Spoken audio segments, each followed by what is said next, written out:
Hello everyone, welcome to our mug video from Mug 16 where we talk about sentence errors. Remember you need a fresh sheet of notebook paper across the top. Your header should be filled in. Name, date, period goes in the top right hand corner as always. Our header this time is going to say Mug 16 sentence errors. Please make sure you include the full title across the top. First we're going to talk about fragments. So a fragment is simply an incomplete sentence because it's missing either the subject or the verb, or sometimes even both. For example, we have this sentence here, slipping down the muddy bank and plopping into the river. What's wrong with this sentence? Well, we don't know who's doing the slipping and the plopping, so that means that the subject is missing. There's a really easy way to fix this. We can either put the missing subject or predicate, whichever one is missing, back into the sentence so the sentence makes sense, or we can take out a word that is keeping the group of words from becoming a complete sentence. Like this example. Here we have Lila, who came all the way from Ireland by plane. We have our subject. We kind of have a verb in here, but we also have some added words. So what we could do is we could take out the word who and rewrite the sentence to be a complete sentence. Lila came all the way from Ireland by plane. Period. That right there was a fix on a fragment. Either we could have added more information after the word plane and changing the period into a comma, or we could have just taken out the word who, and that would fix our sentence. Run-ons. Run-ons are when two or more sentences or independent clauses are put together without the proper punctuation to join them. For example, it may rain today, take your umbrella. So, here's how we fix it. First, we need to decide where the separation in our sentence occurs. Where do these words break in a way that we have a sentence on this side and a sentence on this side? So if we reevaluate this here, it may rain today, take your umbrella. We have a break between today and take.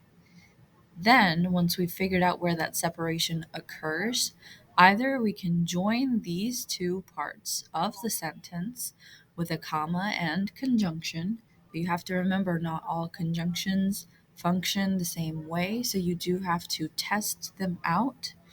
For example, it may rain today, comma, so take your umbrella. That one works. It wouldn't have worked to say it may rain today, but take your umbrella. That doesn't really make too much sense. So you have to do some trial and error with the comma and conjunction option. Option number 2, you could join the two sentences with a semicolon. Remember, semicolons are basically fancy periods. Or option number 3, you could separate the sentences entirely with a period. It may rain today, period, capitalize the next letter, take your umbrella. Comma splices are a particular type of run-on sentence. So koala bears are not actually bears, they are marsupials. We function the same way. First, we need to decide where the separation occurs, and the great clue about a comma splice is that it's typically going to be a double checking of whether or not the comma that's in the sentence is being used correctly. So in this case, this is where our sentence has that separation. It's been marked with a comma, which is an incorrect thing to do. So either we could replace the comma with a semicolon and add a conjunctive adverb, for which I've included this pink information box. That would make our sentence look something like this. Koala bears are not actually bears, semicolon. Rather, they are marsupials. Just like the conjunction thing on the previous slide, you have to play around with some of these. Not all of them are built the same. So some might work, some might not work with the sentence that you have. Or if we want to keep the comma, all we have to do is add in that conjunction to make it work. Koala bears are not actually bears, comma, for they are marsupials. Just like last time, you have to do some trial and error with the conjunctions and the conjunctive adverbs. Not all of them will work, so you need to check and double check to make sure that the conjunction or conjunctive adverb that you choose to use does apply to your sentence. Third option is to join the two sentences with a semicolon. Easy enough fix. Or you could separate the sentence entirely into two chunks by putting a period in place of that comma.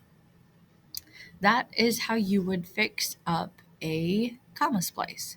So at this time, you should have 3 slides of notes. In your Mug 16 worksheet, we go over how to correct fragments, run-ons, and comma splices, as well as how to identify them. If you have any questions on any of these topics, please do let me know.